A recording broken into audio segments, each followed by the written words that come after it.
আচ্ছা, রামাদানের রাত, এই কথাটা ভাবলেই আমাদের চোখে কি ভাসে? সম্ভবত মসজিদে মুসল্লিদের ভিড়, তারাবির নামাজ আর কোরআন তেলাওয়াতের একটা মিষ্টি সুর, তাই না? কিন্তু আজকের এই উপস্থাপনায় আমরা এমন এক সাহাবীর গল্প শুনব যার রামাদানের ইবাদত ছিল একটু অন্যরকম, একদমই নীরব আর গভীর। চলুন সেই গল্পটাই শোনা যাক। একটু কল্পনা করার চেষ্টা করুন সেই দৃশ্যটা। মদিনার মসজিদ নববী মানুষে পরিপূর্ণ, তারাবির নামাজ চলছে, পুরো শহর জুড়ে একটা অসাধারণ আধ্যাত্মিক পরিবেশ, সবাই একসাথে আল্লাহর ইবাদতে মগ্ন। মসজিদের ভেতর থেকে ভেসে আসছে মন ছুঁয়ে যাওয়ার মতো কোরআন তিলাওয়াতের সুর, চারপাশ আলোয় ঝলমল করছে। সাহাবীরা সারাদিন রোজা রেখে রাতের এই সময়টায় আল্লাহর আরও কাছাকাছি হওয়ার জন্য চলে এসেছেন। এক কথায় একটা অসাধারণ পরিবেশ। কিন্তু এত কিছুর মাঝেও একজন কিন্তু নেই, একজন খুব পরিচিত সাহাবী, তিনি অনুপস্থিত। যখন সবাই একসাথে ইবাদত করছেন তখন তিনি একা। প্রশ্ন হলো, কে তিনি, আর কেনই বা তিনি এই জামাত থেকে দূরে? তো স্বাভাবিকভাবেই প্রশ্ন আসে, কে ছিলেন তিনি, যার অনুপস্থিতি এক নতুন গল্পের জন্ম দিয়েছিল? চলুন জেনে নেওয়া যাক। তিনি আর কেউ নন, তিনি ছিলেন মহান সাহাবী আব্দুল্লাহ ইবনে মাসউদ রাদিয়াল্লাহু আনহু। ইসলামের একেবারে প্রথম দিকে যারা মুসলিম হয়েছিলেন তাদের একজন, আর কোরআনের অন্যতম শ্রেষ্ঠ জ্ঞানী। তার মতো একজন মানুষ মসজিদে থাকবেন না, এটা তো ভাবাই যায় না। তো অন্য সাহাবীরা স্বাভাবিকভাবে ভাবতেন নিশ্চয়ই তিনি অসুস্থ, কারণ অসুস্থতা ছাড়া আর কী বা হতে পারে? তারাবির নামাজ ছেড়ে দেওয়ার মতো মানুষ তো তিনি নন। কিন্তু আসল কারণটা ছিল একদমই অন্যরকম। তাহলে আসল প্রশ্নটা কিন্তু থেকেই যাচ্ছে, যদি অসুস্থ নাই হন তাহলে তিনি কোথায়? সবাই যখন মসজিদে, তিনি কোথায় নিজেকে আড়াল করে রেখেছেন?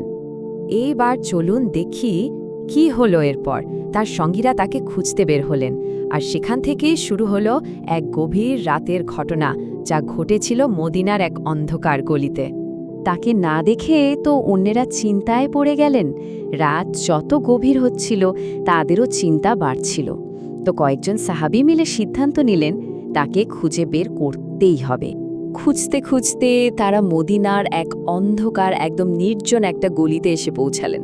মানে মসজিদের আলো কোলাহল কিচ্ছু নেই সেখানে, একেবারে চুপচাপ নিস্তব্ধ একটা জায়গা। আর ঠিক সেখানেই তারা তাকে দেখতে পেলেন। আব্দুল্লাহ ইবনু মাসউদ একা বসে আছেন। কিন্তু এই গভীর রাতে একা একা তিনি কি করছিলেন সেখানে? আর তারা যা দেখলেন সেটাই এই গল্পের সবচেয়ে অবাক করা অংশ। কেন তিনি কাঁদছিলেন? কেন তিনি সবার থেকে আলাদা হয়ে একা একা বসেছিলেন? চলুন জানা যাক। সাহাবীরা দেখলেন তিনি মাটিতে বসে আছেন, মাথাটা নিচু করে, আর কাঁদছেন। শুধু কাঁদছেন না, খুব নিচু স্বরে কোরআনও পড়ছিলেন। কিন্তু এই তেলাওয়াতটা অন্যরকম ছিল।